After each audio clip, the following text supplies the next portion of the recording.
पण ज्याला सुख आणि दुःख म्हणतो तर ते खरं म्हणजे सुख हे सुद्धा कमी दुःख असतं, दुःख हे जास्त दुःख असतं. मी सुख आहे कमी सुख. सुख आणि आनंद याच्यातला फरक इथे समजून घेणं महत्त्वाचं आहे. सु म्हणजे अनुकूल आणि ख म्हणजे इंद्रिय. ते इंद्रियाची अनुकूल स्थिती म्हणजे सुख. स्वस्थता म्हणजे स्पिरिच्युअलिटी आहे. आपल्यातलं जे स्पिरिट आहे, आपल्यातलं जे चैतन्य आहे त्याची प्रचिती घेणं आणि तिथे चित्तवृत्ती आपल्या स्थिरावल्या. ज्या कुठल्या पद्धतीने तुमचं मन शांत होईल, ज्या कुठल्या पद्धतीने तुमचा मीचा निराश होईल, ते सगळं अध्यात्म आहे. आणि जिथे मी आहे तिथे व्यवहार आहे. आणि दोन्हीमधला मेळ म्हणजे खरं जगणं आहे.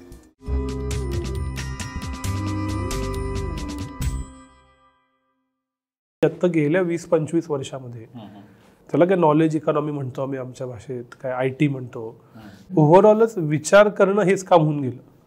ते मला विचार करायचे पैसे मिळतात असं मी म्हणतो, प्रश्न विचारण्याचे, किंवा मी जी दुसरी कंपनी चालवतो किंवा गेरीज सर ॲक्टिंग करतात तर ठीक आहे फिजिकल मुवमेंट आहे, पण विचार करणं, परकाया प्रवेश करणं. तर गेल्या काही वर्षांमध्ये मेंदू वापरायची म्हणून, मन वापरायची म्हणून विचार करायची गरज प्रचंड वाढली आणि त्याच्यावरतीच सगळं सुरू झालं, विशेषतः IT मध्ये. आणि मग तिथंच लाईफस्टाईल डिसिजेस वाढले, तिथंच अँझायटी वाढली, तिथंच स्ट्रेस वाढली. तर अधिकाधिक मन, मेंदू, विचार वापरणं ह्याचे काय परिणाम होतात आणि मग योग त्याचं कसं नियमन करतं? हा, म्हणजे विचार जसे बिझार असतील, असंगत असतील, काहीतरी वेडेवाकडे येतात, त्यांना काही संदर्भहीन आहेत, तर त्यांनी आयुष्यात आपल्या एक अव्यवस्था निर्माण होईल. पण तेच जर व्यवस्थित विचार केले आणि विचारसुद्धा त्याचं पाहिलं ना तर म्हणजे काय दडलेलं आहे नेमकं. एक विचार समजा आपल्या मनात आला तर त्याच्यामागे दडलेलं काय याचा शोध आपण घेणं जर सुरू केलं आणि असं एक काही दीर्घकाळ करत गेलो तर आपल्याला असं लक्षात यायला लागेल की विचार हे फक्त काहीतरी म्हणजे आत घडलेल्या संदर्भात काहीतरी त्याची अभिव्यक्ती असते. आणि त्याचा मागोवा घेत जर माझ्या मागे गेलो तर मला ज्या काही गोष्टी रिव्हील होतील की ते सत्य असेल त्याच्या मागे दडलेलं, आणि ते मी पाहिलं स्वच्छपणाने.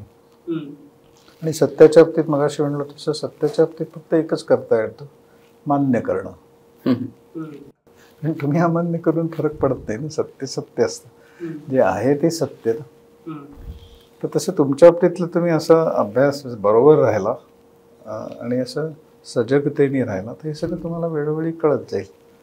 आणि ते जर कळलं तर तुम्हाला प्रेझेंटमध्ये राहणं किंवा हे असं काही एवढं हे राहणार नाही, वेगळे पण राहणार नाही, प्रवाही चित्त राहील. आणि परिस्थितीशी जुळवून घेण्याची जी क्षमता आहे तर ती शरीर लवचिक केल्यामुळे काही प्रमाणात येईल, पण मन लवचिक झालं तर तुम्ही कशाही याच्याशी ॲडजस्ट करून जाल पुढे. आणि मन लवचिक होण्यासाठी ध्यानाची गरज आहे. आणि माझं मन कसं ऑपरेट होतं याचा मला अभ्यास करायची गरज आहे, निरीक्षणाची गरज आहे, आणि त्यातलं सत्य बघण्याची गरज आहे. त्याचं मला सत्य दिसायला लागलं आणि ते मी मान्य करायला लागलं तर मनाचा योग्य प्रकारे वापर मी करायला लागेल. मग असं असंगत आणि असे विचार येणारच नाहीत, कारण मी अभ्यासपूर्वक प्रकट होतोय, नुसताच प्रकट नाही होते असं. गिरीश सर, तुम्हाला काय वाटतं सतत विचार करणं आणि विशेषतः विचार बेस्ड तुम्ही तर खूप रोल करता, मगाशी आपण नाटकाचा उल्लेख केला, परकाया प्रवेश करता, ह्यानं स्ट्रेस वगैरे वाढत नाही का? विचारांनी खरोखरच वाढतो, म्हणजे ताण विचारांनीच येतो रादर. पण जसं सर म्हणतायत तसं म्हणजे मला त्याचा अनुभव पण आहे. मी त्यांच्याकडे बऱ्याच वर्षापूर्वी जाऊ शकलो सुदैवाने, त्यामुळे त्यांनी ज्या काही 4 पुरचुंडी एक बांधून दिली त्याचा उपयोग मी अजूनही ते करतोय. म्हणजे तेवढं जरी अंगीकारता आलं तरी खूप असं. पण मला असं वाटतं की माझ्यापाशी एक स्वतः, तू मगाशी जसं म्हणला तसं विचार करणं आणि विचार येणं, तर याच्यामध्ये बाह्यातकारी जगातल्या गोष्टींमुळे, म्हणजे माध्यमांच्या विस्फोटामुळे, तंत्रज्ञानामुळे, ह्या सगळ्यामुळे बाहेरनं मला खूप विचारांचा पाऊस पडतोय माझ्यावर. आणि मला उगाचच नको ते विचार करायला उद्दीपन मिळतं आहे. त्या सगळ्या वावटळीमध्ये मी माझ्या स्वतःच्या विचाराशीची जी तद्रुपता आहे, एकाग्रता आहे, ते हरवून बसतोय. त्यानं मला मग ताण तयार होतोय. म्हणजे उदाहरणार्थ मला आता समजा एखादी भूमिका करायची, तर त्या भूमिका करताना जे एकाग्र मला व्हायचं आहे तर तेवढ्यात त्याच्या आधीच मला 2 फोन येत आहेत, कोणीतरी मला काहीतरी हे होतंय, किंवा व्हॉट्सॲपवरती एक उजवडावं करणारं काहीतरी लिहिलं जात आहे, आणि असं खूप अनावश्यक. असं सतत मी कन्झ्युम करतोय, मी घेतोय सतत ते, आणि त्यामुळे मग ते होत नाहीये. आणि मग मला तर उलट्या बाजूनी असंही वाटतं की हे जग सगळं पॅराडॉक्सिकल झाल्यासारखं, की तू म्हणतोयस एकीकडे नॉलेज युग आणि असं आपण म्हणतोय नॉलेज इकॉनॉमी आणि वगैरे, आणि दुसरीकडे बहुसंख्य जनता ही बिलकुलच विचार न करता स्वतःचा वेळ ते रीलं बघण्यात किंवा अजून काय मीडिया कन्झ्युम करण्यात घालवत आहे. आणि त्यातनं प्रत्यक्ष कृती किती केली जाते, काय घडतंय ह्याचं जर बघितलं तर समाजामधली एकसंधता उलटी हरवून चालली आहे. आमच्या सामाजिक क्षेत्रामध्ये सत्याचा विलय झालाय असं आम्ही म्हणतो आहोत. पोस्ट ट्रूथचा काळ आला असं म्हणतो आहोत. तर हे सगळं जे आहे ह्यानी माझ्यावर ताण तयार होतोय आणि माझा स्वयंविचार पूर्ण गडबडतोय, किंबहुना मला नकोच वाटते विचार करायला. सर इथं मला असं ऍड करायचं आहे की आमच्याकडं सगळी नवी सिस्टीम 21व्या शतकातली ही रिॲक्शन बेस्ड डिझाईन आहे. म्हणजे फेसबुकवर पोस्ट टाकली की रिॲक्ट करा म्हणून 5 रिॲक्शन्स असतात, ट्विटरवर रिॲक्शन्स असतात, व्हॉट्सअपवर रिॲक्शन असतात. तर तुमच्या अभ्यासानंतर काय दिसतं, रिॲक्शन आणि रिस्पॉन्स यातला फरक नक्की काय? आम्ही ज्याला हे करतो ना, म्हणजे ध्यान शिकवतो ज्या वेळेला, ते आडवं पडून कसं ध्यान करायचं असतं शिकवतो. तर त्यात पहिली जी स्टेज आहे त्याच्यामुळे तुम्ही कम्फर्टेबल आहात का नाही अशी खात्री करून घ्या, पहिली स्टेज. दुसऱ्या स्टेजमध्ये पायापासून सुरुवात करून डोक्यापर्यंत कुठे कुठे शरीरामध्ये अनावश्यक ताण आहेत ते जाणणं आणि नंतर तिथे हालचाल करून दूर करणं. गरज भासली तर हालचाल करून दूर करणं. ते नुसतेच असं मी मेकॅनिकली मला सेल्फ सजेशन्स पाठवून जर मी मला रिलॅक्स करायला लागलं ते फार सुपरफिशियल रिलॅक्सेशन असतं. पण मी जर प्रत्येक ठिकाणी असणारा ताण जाणण्यावर भर दिला आणि जाणून दूर केला, ते ताणातून मोकळं होणं हे दीर्घकाळ टिकू शकतं. मग ती दुसरी स्टेज झाली. मग तिसऱ्या स्टेजमध्ये तुम्ही श्वासाबरोबर राहा आणि तिथे त्याच्यावरती मन एकाग्र करू नका आणि नुसतंच त्याच्याबरोबर राहा. कंट्रोलही करू नका आणि एकाग्रही करू नका. तर त्याच्यामुळे तुम्हाला एक प्युअर अवेअरनेस तुमचा इव्हॉल्व्ह होत जातो. आणि तो झाल्यानंतर शेवटच्या स्टेजमध्ये विचार ज्याला मनात येत असतात त्याचं मैत्रीपूर्ण आणि प्लेफुल ह्यांनी जसे येतील तसे येऊ दिले, राहिले तर राहू दिले, जायला लागले तर जाऊ दिले. त्यांच्या मनात येण्याबद्दल, आपल्या मनात येण्याबद्दल, त्याच्या मनात असण्याबद्दल आणि मनातून जाण्याबद्दल मला काहीच म्हणायचं नसलं. मी रिॲक्टच नाही करते. चांगला विचार आला तर चांगला विचार आहे म्हणून राहायला पाहिजे म्हणलं की ती रिॲक्शन झाली. वाईट आहे म्हणून नको म्हणलं की रिॲक्शन झाली. चांगला विचार आला, लक्षात घेतलं, राहतोय तो राहतोय, लक्षात घेतलं, जातोय तो जातोय लक्षात, मला काहीच म्हणायचं नाही. वाईट विचार आला, राहायला गेला, आला, राहायला गेला. आणि असंच मी जर करत गेलो तर मी रिॲक्टिव्ह मोडमधून रिस्पॉन्सिव्ह मोडमध्ये आपोआपच जातो.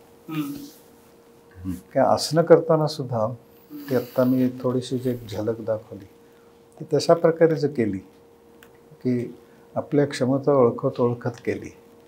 आणि अजून एक त्यातला महत्त्वाचा घटक असा आहे की मला ताण कुठे येतोय जाणवल्यानंतर मी ज्या शरीराच्या पातळीवर रिलॅक्स होऊ शकलो तर त्याचे परिणाम, त्याचे जे पडसाद आहेत ते मनाच्या पातळीवरती ताण आलेला असताना रिलॅक्स कसं व्हायचं याचं आपोआप प्रशिक्षण मिळून जातं.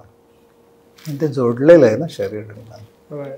तर त्यामुळे तसं जर आपण पर्स्पेक्टिव्ह आपला कसा ह्याच्यावरती सगळं अवलंबून असतं. पर्स्पेक्टिव्ह छान राहिलं तर everything falls into place. तर म्हणून रिॲक्टिव्ह मोडमधून जर रिस्पॉन्सिव्ह मोडमध्ये यायचं असेल तर आपल्याला त्याची पूर्वतयारी करायला लागेल आणि ती ध्यानाने होईल. पण रिॲक्टिव्ह मोड आपला थांबला तर आपण ताणतणाव आपोआपच कमी होते. रिॲक्शनमुळेच स्ट्रेस येतो ना. कोणीतरी मला अरे म्हणतं, मी त्याला लगेच कारे म्हणतो. रिॲक्शन झाली आणि त्यातनं सुरू होतं सगळं ते शृंखला ती. बरोबर. यातनं असं एक्स्ट्रीम होतं का की जेव्हा मला माहिती आहे की विचार येणार आणि जाणार आहेत मग मी कशालाच रिॲक्ट न करणं किंवा इन अ वे ना मला सुखाचा फरक पडणं ना दुःखाचा फरक पडणं, अशा एक्स्ट्रीम घडतं का की म्हणजे काय होतं? म्हणजे असं म्हणता येईल की एक स्थिरता येते चित्ताची. आणि आपण ज्याला सुख आणि दुःख म्हणतो तर ते खरं म्हणजे सुख हे सुद्धा कमी दुःख असतं आणि दुःख हे जास्त दुःख असतं. मी सुख आहे कमी सुख. कारण त्याचं हे सुख आणि आनंद याच्यातला फरक इथे समजून घेणं महत्त्वाचं आहे. की सु म्हणजे अनुकूल आणि ख म्हणजे इंद्रिय. अच्छा. तर इंद्रियाची अनुकूल स्थिती म्हणजे सुख.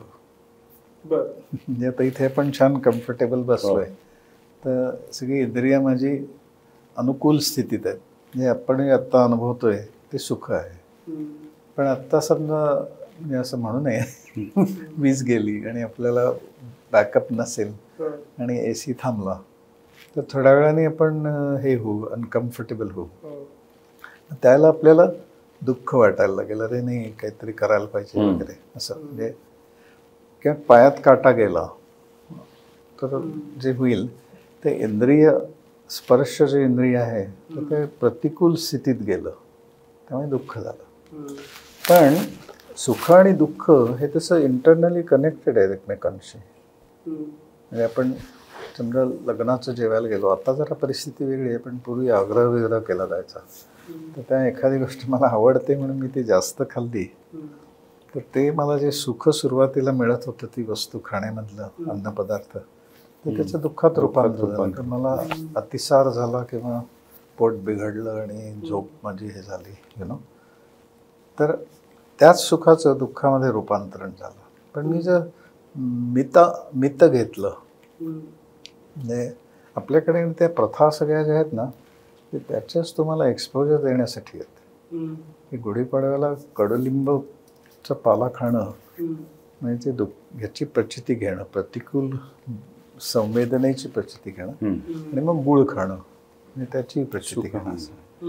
तर फार आपली म्हणजे माझ्या मते आपल्या देशामध्ये तत्वचिंतन इतकं सखोल आणि व्यापक झालेलं आहे. आणि ते कशासाठी, तर त्यांनी ते स्वयंपाकघरापर्यंत आणलंय सगळं. प्रत्येक आपल्या ज्या प्रथा आहेत ते इतक्या अद्भुत आहेत. त्याच्यात ती जी दृष्टी आहे त्या सगळ्या मनीषी लोकांची, ज्ञानी लोकांची, ती आपल्याला जाणवते. खरं आहे. सर मग आनंद काय? हां, तर जिथे आपल्याला हे समजतं की रे सुख आणि दुःख इंटरनली कनेक्टेड आहेत आणि ते माझ्या आयुष्यात येत राहणार आहे, त्यामुळे सुखाने अगदी उड्या मारायचं कारण नाही, दुःखाने अगदी गळून जायचं कारण नाही. हे जर मला बोधाने कळलं तर त्यातनं जे मला प्राप्त होईल ते आनंद असेल.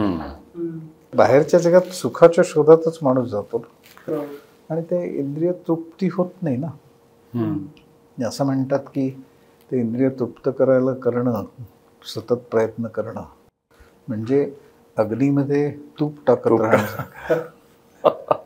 अजून प्रज्वलित होत. आणि आत्ताचा काळ असा आहे ना की कन्झ्युमरिझमचा काळ आहे. सगळं कन्झ्युम करा तुम्ही आणि त्याच्यावर मार्केट चालतंय सगळं, आणि त्याला प्रोत्साहन दिलं जातंय ह्या ना त्या प्रकारे. म्हणजे तुझा मुद्दा काढला तर ते बरोबर आहे की म्हणजे कन्झ्युमरिझमला जर सगळीकडेच प्राधान्य दिलं जात असेल तर मला नुसतंच मी खात बसणार ना. ते पचवायचं असतं, साध्य करायचं असतं, म्हणजे जीवनात ते उतरवायचं असतं, हे राहून जातं. सर ह्याला जोडून कन्झ्युमरिझमचा विषय निघाला म्हणून की आता या सगळ्याचं पण कन्झ्युमरिझम झालंय. म्हणजे योगाचे वेगवेगळे प्रकार आहेत, योगा स्टुडिओज आहेत. तर म्हणून मला काय वाटतं की क्लासिकल जे फॉर्म असतात ना ते जपले पाहिजेत. म्हणून हे आम्ही जे अभिजात योग साधना म्हणतोय ते क्लासिकल फॉर्म आहे त्या योग साधनेचा.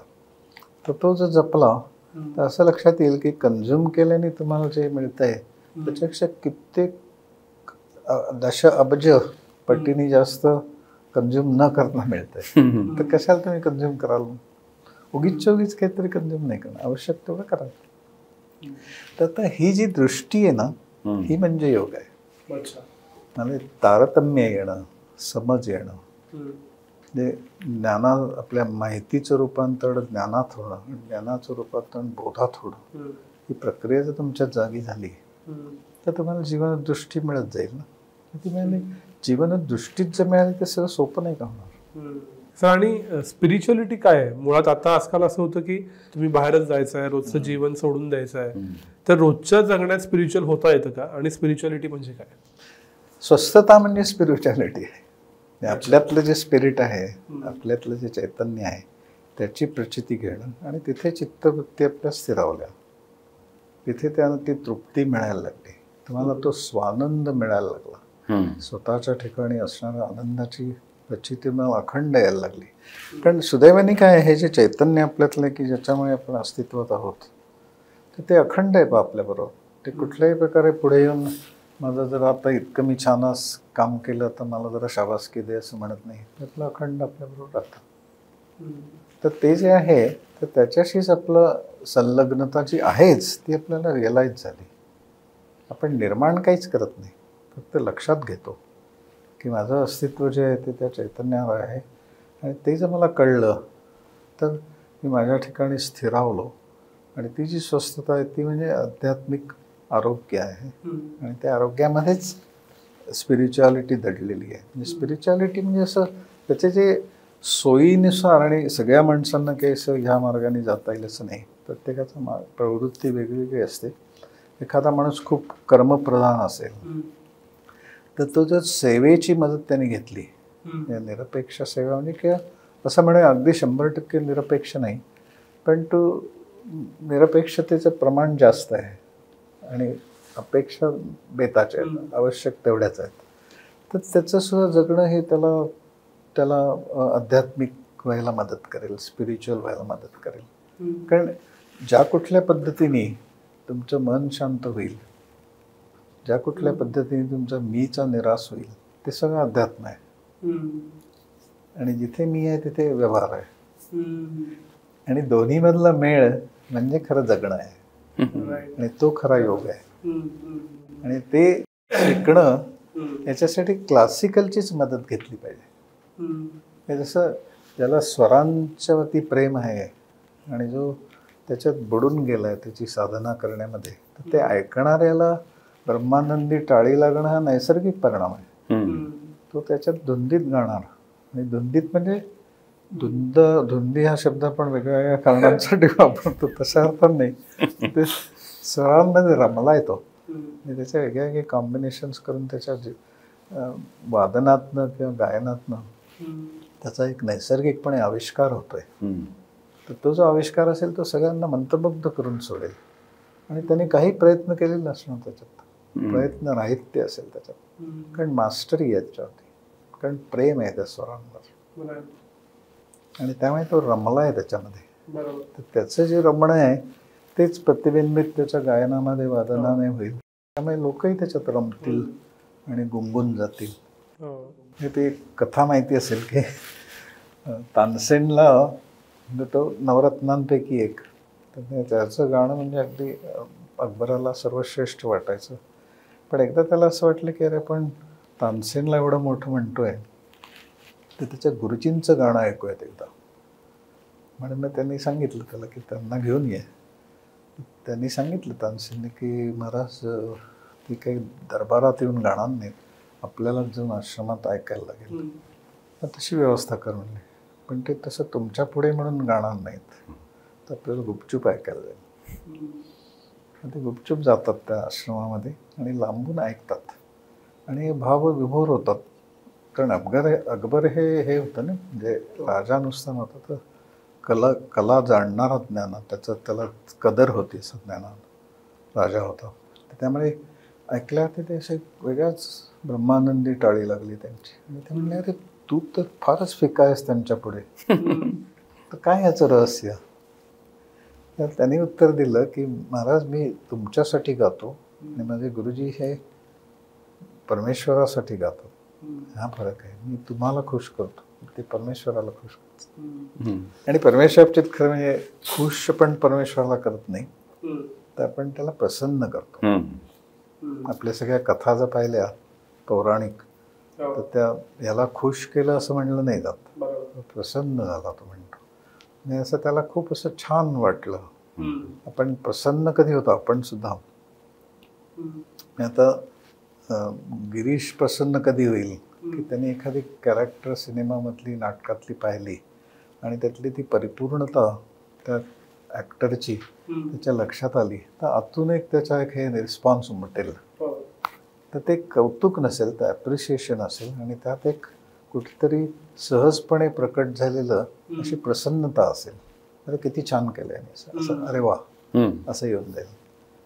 तर तसं मला असं वाटतं की क्लासिकलचे जे परिणाम आहेत, म्हणजे आता दिसायला असं दिसेल ना की तानसेनच्याकडे मोठमोठ्या हवेल्या आहेत आणि हे कुठेतरी छोट्याशा झोपडीत राहत आहेत, पण अंतरंग पाहिलं त्यांचं तर ते कित्येक असल्या अब्जा देशांच्या पलीकडे त्यांचा आतली अवस्था असेल.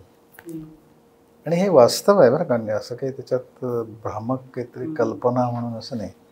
तर तो आनंदाचा जो आतला जो ठेवा आहे तो अद्भुतच आहे. म्हणजे सर, मुलाखतीच्या शेवटच्या टप्प्यात येताना काही प्रॅक्टिकल प्रश्न विचारतो. एक म्हणजे, पण हे मी जसं सगळं चाललंय ते अर्थात म्हणजे प्रॅक्टिकल याचा अर्थ आमच्या भाषेतलं प्रॅक्टिकल की श्वासानी मनाचं नियमन होतं असं सगळं आपलं योग आहे. ते नक्की कसं होतं? म्हणजे फक्त दीर्घ श्वास घेऊन प्राणायाम करून, ही बऱ्याच जणांना क्युरिओसिटी असते अरे की म्हटलं तरी इतकी साधी कृती आहे आणि त्याच्या थ्रू मनापर्यंत पोहोचता येतं की जे एवढं सगळं ब्रह्मांड घडवतंय. तर हे कसं होतं नक्की?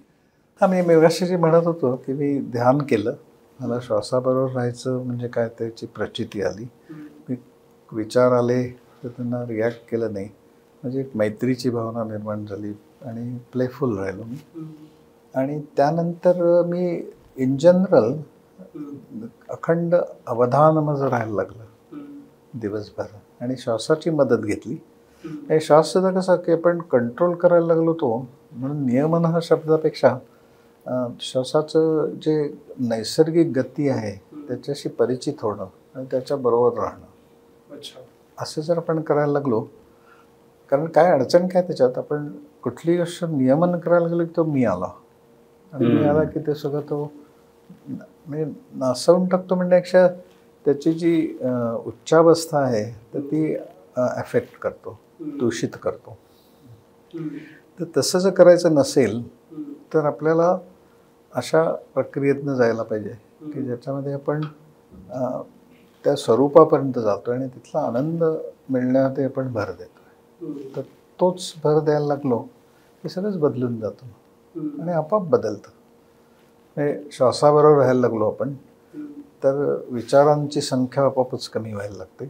कारण अप्रोचही वेगळा आहे ना, की विचारांची मैत्रीच आहे. ते वैर धरलो तर ते कुठून तरी डोकं वर काढत राहणार, पण आपली मैत्रीच आहे आणि त्याने वेलकम करतोय. आपण बसवून घेतोय शेजारी, बस अरे तू थोडं आत्ता जरा माझं हे काम संपलं की मी तुझ्याकडे बघतो, तू माझा मित्रच आहेस आणि माझा तुझ्याबद्दल काही तक्रार नाही, असं आपण जर मनाला म्हणलं, विचारांना म्हणलं तर ते त्रास देईन असे होतात. आणि हे आता अनुभूतीचं क्षेत्र आहे, असंच कळणार नाही, ते करून पाहिलं. तुम्ही इतके सुंदर शब्द वापरताय या सगळ्यामध्ये आणि मला असं वाटतं की गेल्या काही दिवसामध्ये आमचा भाषेचा पण गोंधळ खूप उडालेला आहे आणि आम्हाला वैचारिक संलग्नता, एकसंधपणा हा साधता येत नाही. कारण आमच्यापाशी एक भाषाच नाही, म्हणजे एका भाषेत आम्ही एक वाक्य बोलत नाही. म्हणजे स्वानंद, तारतम्य, समतोल, सहयोग, ही एकसंधता या पद्धतीचे की ज्याच्यामध्ये त्या उच्चारणामध्येच अर्थ प्रतीत होतो लगेच, अशा पद्धतीचं भाषा सौंदर्य असताना आमच्यापर्यंत ते पोचलेलं कदाचित नसल्यामुळे, आमच्या शिक्षणानं ते केलं नसल्यामुळे, आमच्या कौटुंबिक वातावरणात ती सांस्कृतिकता न राहिल्यामुळे, कदाचित समाजात ती सांस्कृतिकता न राहिल्यामुळे, माध्यमात ते न राहिल्यामुळे आम्हाला अर्थच नाही कळत. त्यामुळे तुम्ही आता तुमच्यासारखी मंडळी की ज्यांनी ते स्वानुभूतीनी काहीतरी पाहिलेलं आहे आणि तुम्हाला तो ठेवा द्यायचा आहे लोकांना, पण आम्हाला तो घेताना खूप अवघड वाटतो का तर आम्हाला शब्दाचे त्या अर्थच नाही कळत आणि आम्ही तिथपर्यंत त्या पोचू नाही शकत. हा मोठा अडथळा आमच्यासाठी तयार होतोय. आणि म्हणून म्हणजे तुमच्याशी का बोलायचं, तर तुमच्याकडे ती युक्ती आहे, तुम्ही ते साधं सहज करून सांगता आणि प्रत्यक्ष मी ती अनुभूती घेतल्यामुळे मला त्याच्याबद्दल अगदी गॅरंटीनी सांगता येतं की त्याचा फारच मौजेचा उपयोग होतो. म्हणजे मला व्यक्तिगत जो माझा अहंकार होता तो इतका पराकोटीचा आणि काहीतरी विचित्र होता आणि तिथपासून ते मी कोणी नाही आहे, मी आपलं एक छान मजा करतोय, काहीतरी नवं करून पाहतोय, इतकंच. त्याला तुम्ही काय म्हणायचं ते नाव द्या, आवडलं तर हो म्हणा, नाही आवडलं तर चार तुमचे बोल लावा, काय हरकत नाही. इथपर्यंत जाण्याची जी प्रक्रिया घडली ती फार ओझं त्यावेळी खूप गळून जायला, म्हणजे की समाज माध्यमं नाही वापरली बुवा, समजा काय बुवा 4 कामं कमी मिळतात का, हरकत नाही चला, पण मला नको त्या गर्दीत काही गरज नाही. लोक बोलतायत का, बोलतायत, मी ते पाहतोय का, पाहतोय, बोलू दे. प्रत्येक ठिकाणी जाऊन माझा झेंडा मी लावला पाहिजे आणि ज्या विषयामधलं मला काही खरोखर माझा अभ्यासच नाही तिथेही मी बोललं पाहिजे. ही जी बाह्यातकारी टोचणी जी मला ही माध्यमं आणि यात लावतायत त्या टोचणीपासून मुक्त होण्यासाठी याचा मला फार उपयोग झाला. पण परत उलटं फिरलं तर त्या भाषेपाशी आणि त्याच्या संबंधाने एक थोडं की आजचं जे जगणं आहे की आता त्याच्यामध्ये विचारच सलग नाही होत.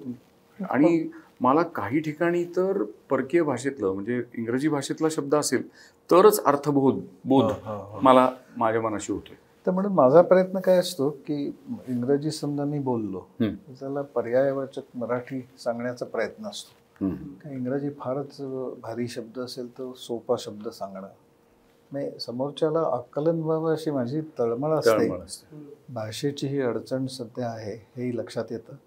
पण ते इतकं पातळ करून चालत नाही ना.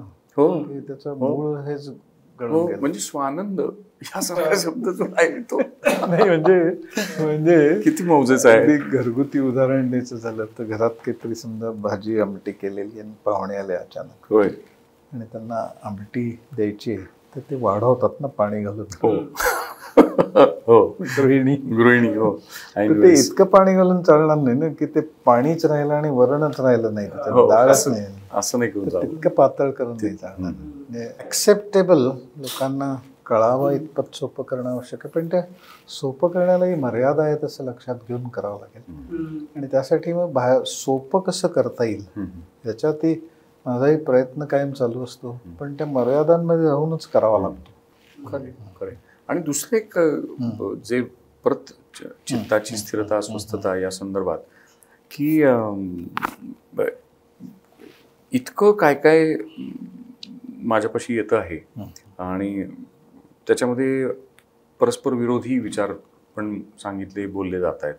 कधी ते शास्त्रीय संशोधन म्हणून सांगितलं जाते, कधी राजकीय विचारसरणी म्हणून पुढे मांडलं जाते, कधी सामाजिक सजगता म्हणून पुढे येते. असे वेगवेगळे पैलू रूप घेऊन गोष्टी माझ्यापर्यंत येत राहतात आणि एक विचार कल्लोळ उडतो सतत. आणि भ्रम तयार होतो. म्हणजे काय खरं आणि काय खोटं म्हणजे पुन्हा तोच विषय आहे सत्याचा विलय. तर तसा एक भ्रम तयार होतो. मग मी म्हणतो की नको हे विचार, नको हा सत्याचा शोध आणि मी कशात तरी गुंगून जातो. मग मी काहीतरी गेमच खेळत बसतो, अतिशय निरर्थक गेम किंवा काहीतरी निरर्थक काम करत राहतो. आणि त्याचं कुठलंही दडपण पण मी घेऊ इच्छित नाही. म्हणजे मी टेलिव्हिजनच पाहत राहतो, असं काहीतरी मी करत राहतो.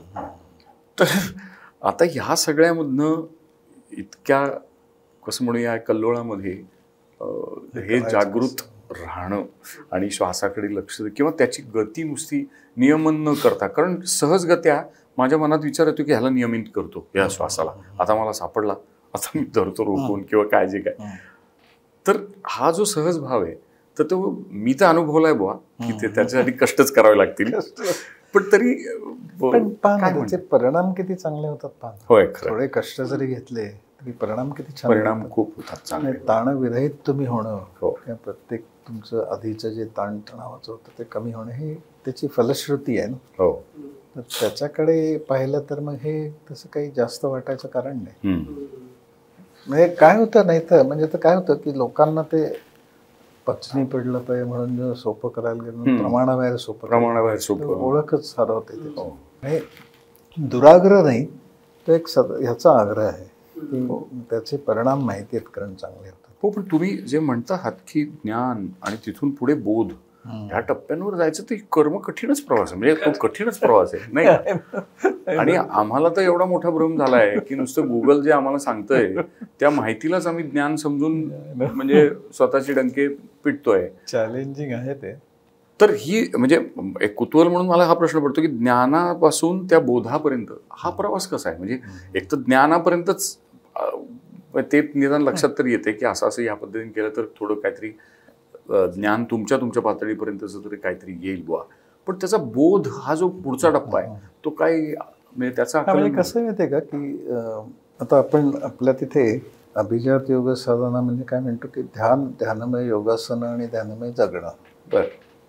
म्हणजे अभिजात योग साधना. अच्छा. ध्यान तुम्हाला समजलं म्हणजे मन शांत कसं होऊ द्यायचं, करायचं नाही, कसं होऊ द्यायचं करायचं नाही. करायला गेलं की तो आला मी पुन्हा.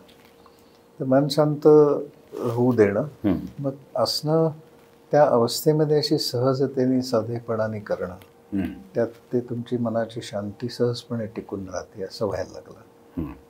आणि ते व्हायला लागले तर तुम्हाला असं एक वेगळं सेन्स ऑफ वेलबिईंग आतून असं छान वाटायला लागलं आपोआपच. त्याचा एक नैसर्गिक परिणाम म्हणून तर तुमची ते करण्याकडे प्रवृत्ती होणारच आहे ना आपोआप. त्याच्यासाठी काही मी सांगायची गरज नाही आता रोज करायला पाहिजे. गोडी लागली ते करतोच म्हणून.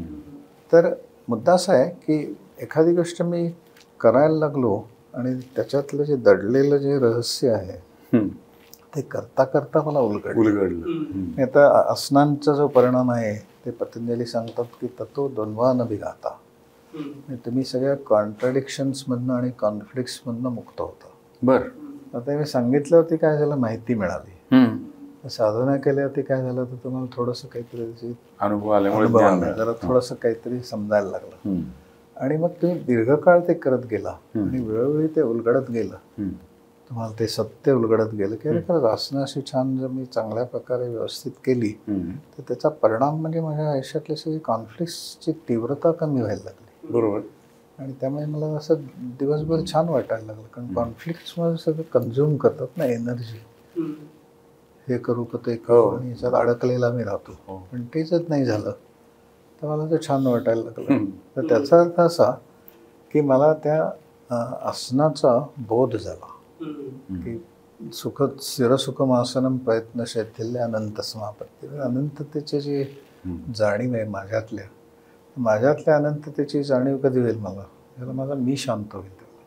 मला मी शांत कधी होईल की मी संप्रसाद विनोद आहे मूळ जो थॉट आहे तो आणि त्याच्यावर रचलेले असंख्य थॉट हे ज्याला शांत होतील तर त्यावेळेला मला माझ्यातल्या चैतन्याची प्रचिती येईल आणि तिथे असणारा स्वानंद मला कळेल.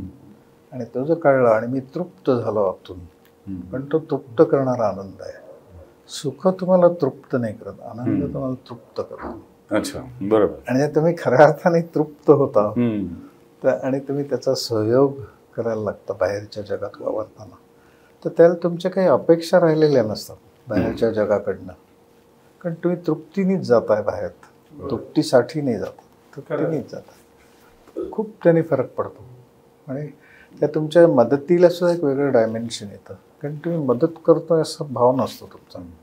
आपण काहीतरी फार उपकार करतोय अशी भावना नसते. तर एक सहजपणे साधलेला तो सहयोग असतो, शेअरिंग नसतं. म्हणजे बोध म्हणजे विस्डम म्हणूया का इंग्रजीमध्ये? विस्डम, रिअलायझेशन म्हणूया आपण.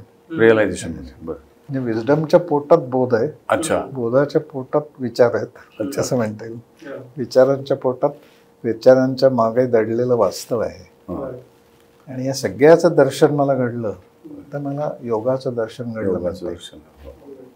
सर, शेवटचा प्रश्न, त्याचे 2 प्रश्न आहेत. आणि ही जी आपण सगळी चर्चा करतो एक तर तो मूळ अनुभूतीचा विषय आणि आपण एखाद्या मुलाखतीत तो किती पोचवू याच्याबद्दल माझ्या मनातही प्रामाणिक शंका आहे. तर आता ही मुलाखत बघितल्यानंतर जे प्रवृत्त होतील, जो तुम्ही शब्द वापरलात, एक त्यांनी काय करावं आणि याला जोडून असणारा एकदम प्रॅक्टिकल प्रश्न की हे केलं जातं मग थांबतं, सुटतं, मग परत व्यावहारिक गोष्टी इतक्या आरूढ होतात की काही महिने काही वर्ष निघून जातं आणि परत मग कुठलं तरी संकट आलं की लक्षात येतं की अरे तो मार्ग जो सुचलेला आणि जो केलेला आपण, आणि परत आपण त्याच्याकडे जायला लागतो. तर याचं काय करायचं? हे जे युटिलिटेरियन अप्रोच आहे ना, उपयोगिता पाहून केलं जाणं, तर ह्याला काही मी नावं ठेवत नाही.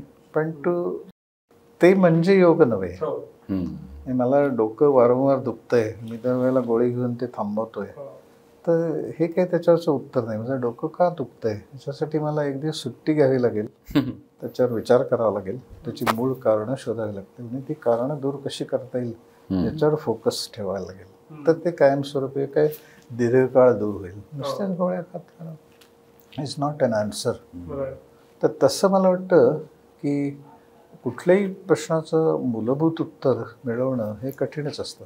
आता गिरीशचं ॲक्टिंग पाहिल्यानंतर समजा मी त्याची नुसतीच नक्कल करायला लागलो वरून, तर ते हास्यास्पद होईल. कारण मला मास्टरी नाही त्याच्यावरती. परकाया प्रवेश कलेच्या रूपाने जो होतो तर त्याच्यावरती माझी मास्टरी नसेल की काहीतरी विचित्र करून बसेन मी. पण मी जर त्याच्याशी संवाद साधला, त्याचं रहस्य समजून घेतलं आणि माझ्यात समजा तेवढी क्षमता नसेल तर जी काही क्षमता आहे त्यानुसार मी व्यक्त होईन. ती काही अगदी एकदम टॉप क्वालिटी नसेल पण निदान मी कॉन्फ्लिक्टमधनं व्यक्त नाही होणार. मला क्लॅरिटी असेल त्याच्याबद्दल जी काही असेल ती. म्हणजे बोध हा भगवान बुद्धांना झालेला बोध आणि एखाद्या साधकाला झालेला बोध ह्याच्यात अंतर असू शकतं पण बोधाची प्रक्रिया सगळीकडे सेमच आहे.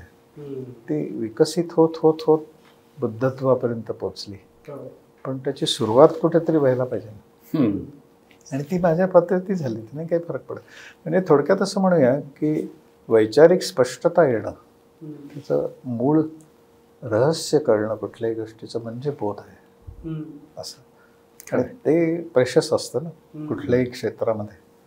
आपल्याला असं वाटतं की एखादी खूप अशी काय म्हणतो आपण गृहिणी आहे आणि तिच्या हाताला चव आहे आणि तिला कोणीतरी नवशिक्षित नववधू गेली ती काय करते ते बघितलं आणि 4 जणांचा स्वयंपाक करताना तिने किती हळद वापरली, किती मोहरी वापरली, किती मीठ वापरलं, तिखट वापरलं हे सगळं तिने पाहिलं आणि त्याचं नोंद केली आणि 40 जणांचा स्वयंपाक करताना गुणिले 10 केलं तर नेसेसरीली इतकं चविष्ट होईल अन्न असं सांगता येत नाही.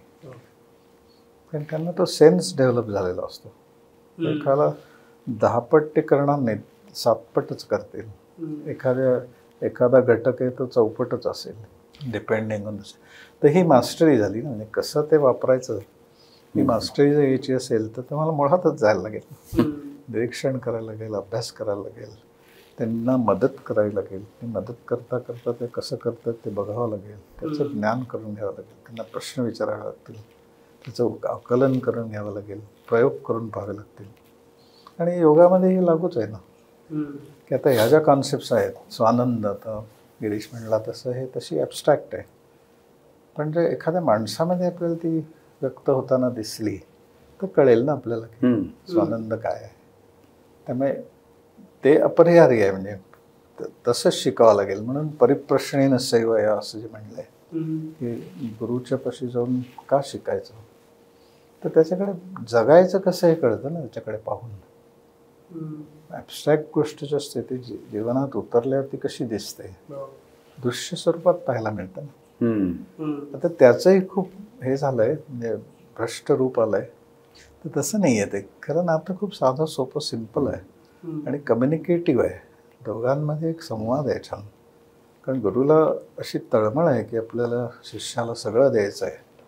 मग आपल्याकडे असं वचन आहे की शिष्याद इच्छित पराजयम. हो खरं. किती अद्भुत वचन आहे ना. हो की शिष्याकडनं पराजयाची अपेक्षा करतो गुरु. इतका मोठा व्हावा हो की त्यांनी माझं आणि त्या पराजयात त्याला आनंद आहे आणि शिष्याला त्या स्टेटला पोचल्यानंतर सुद्धा विनम्रता आहे त्याला. खरं हे नातं आहे. हे नातं. किंवा आपलं जे सगळं तत्वज्ञान आहे मगाशी उल्लेख केला तर ते मला असं जाणवतं का मी माझा काही एवढा अभ्यास नाही पण सगळं प्रश्न उत्तर अशा स्वरूपात आहे. एक्झॅक्टली. हो की नाही. एक्झॅक्टली. आणि म्हणजे आमच्या इथे प्रश्न विचारण्याच्या परंपरेतनंच आम्ही ज्ञान बोध याच्याकडे आम्ही विजडमकडे जे काही गेलो आहोत ते गेलो आहोत. आणि आता सध्याचा काळ असा आहे की प्रश्नांच्या विचारण्यावरती एक थोडेसे बंधनं म्हणा किंवा माणसं तेवढी मोकळेपणाने विचार नाहीत कारण नातं तसं नाही. मग ते कुठलेही राजकीय व्यवस्थेशी नातं असेल, आपल्या घरातल्या वाडवडिलांशी असेल, त्यांना प्रश्न विचारताना काहीतरी वेगळे सुप्त हेतू आहेत, काहीतरी वेगळं घडतंय. तर त्यामुळे ही निर्भयता येणं हे नातं गुरु शिष्यासारखं म्हणजे इतकं साधं छान साधं असणं.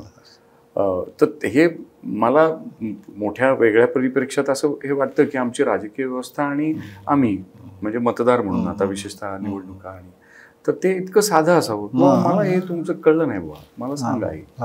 आणि म्हणून मी जर प्रश्न विचारला कधी तर त्याचं काही एवढं अवघं कोणी वाटून घेऊ नये. आणि एखाद्या शिष्याने समजा काहीतरी चांगलं सांगितलं तर ते ॲप्रिशिएट करणं. हो हा जो खरा मोठेपणा आहे. खरा मोठेपणा हेच आहे ना की दुसऱ्याचं ॲप्रिसिएशन करू शकणं मनापासून. होय. दिखाव नाही, खोटं खोटं नाही, स्वार्थाने नाही, खरोखरच ॲप्रिशिएट कर. नाही मला ते आठवतं तुम्ही मला सांगितलं होतं की मी सांगतो म्हणून तू काहीच करू नको सांगत होता. मला ते तसं बरोबर नाही वाटत. नुसतं फॉलो करून काय होणार. खरंय. इन्स्पायर झाला पाहिजे माणूस. हम्म. मला त्यांनी सरपास केलं पाहिजे आणि त्याच्यात त्याला असं छान आनंद मिळाला पाहिजे आणि मला ते पाहून आनंद मिळाला पाहिजे. तर आणि ते खरं विजडम झालं. तर काय ते भौतिक पातळीच सगळं संचित घेऊन तुम्ही ते अध्यात्म म्हणताय, त्याला फक्त एवढंच होतं. बाकी प्रत्यक्षात ते अध्यात्म नसतं, व्यवहारच असतो. सर हा सगळा अनुभूतीचा विषय आहे आणि पण प्रत्येक जण काही गुरु मिळवू शकेल असं नाही. तर हा व्हिडिओ बघणारे जे असतील त्यांनी एकलव्यासारखं काही सुरुवात करायची ठरवली तर कुठून सुरुवात करावी? मला असं वाटतं की मगाशी जे म्हणलो ना मी, की आपल्याबरोबर राहायला शिकणं, आपल्याशी मैत्री करणं, हे शरीर मन बुद्धी सगळे आपले मित्र आहेत असं पाहून सुरुवात केली आणि जाणतोय आपण स्वतःला, आपलं जे काही आपण आहोत ते ज्या पातळीवर आहोत, जे काम करतोय तिथूनच सुरुवात केली आणि त्यातली जी आपली अभिव्यक्ती होते जीवनामध्ये त्याचा शोध घेत गेलं आणि बरोबर राहायला लागलो आणि त्याचं ज्ञान करून घेणं, रहस्य समजून घेणं याच्यावरती भर दिला. की माझ्या मनात विचार येत आहेत तेव्हा हे जरा त्यांच्याबरोबर राहतो आणि त्याच्या मागे काय दडले तेही जरा बघतो, असं थोडा वेळ काढला समजा आणि त्यातनं काही काही गोष्टी उलगडायला लागल्या आणि ते ज्ञानातला जो आनंद आहे म्हणजे काहीतरी उलगडणं, याला आपण बोध म्हणूया. हे काहीतरी रहस्य दडलंय आणि ते उलगडलं मला, तर मला एक छान वाटून गेलं. हे छान वाटणं याला प्राधान्य दिलं आणि हे छान वाटणं ज्ञानामुळे वाटणारं छान, ज्ञानामुळे निर्माण होणारं छान वाटणं, सुखामुळे निर्माण होणारं छान वाटणं नाही. ते डिफरन्शिएट केलं आणि असं मजेत केलं. ते हे लक्षात ठेवायला पाहिजे की जे प्रेक्षक असतील त्यांनी की साधना, योग साधना ही तोंड लांब करून आणि कपाळावर आठ्या आणून करायची गोष्ट नाही आहे. मुक्तपणाने मोकळेपणाने छान जाणत चाललाय, तुम्ही अडचणी आल्या तर मोकळेपणाने विचारताय. आणि आता माझ्यासारखी व्यक्ती तर अशी जे साधक असतील की जे जिज्ञासू आहेत, ज्यांना खरंच जाणायचं आहे, खरंच काहीतरी तळमळ आहे, त्यांच्यासाठी मी कायम उपलब्ध आहे. आणि it's my pleasure, not pleasure, it's my real joy to share what I know. त्यातला आनंद फार मोठा आहे. त्यामुळे तशी प्रेरणा जर मिळाली असेल तर फार चांगली गोष्ट आहे आणि मिळावी अशी आपली अपेक्षाही आहे. सर तुमचे खूप खूप आभार. गिरीश सर तुमचे आभार. एक पूर्ण वेगळा विषय समजून घ्यायचा, उलगडून घ्यायचा प्रयत्न करता आला. आज इथंच थांबू, परत वेगवेगळ्या विषयांवरती भेटू. धन्यवाद.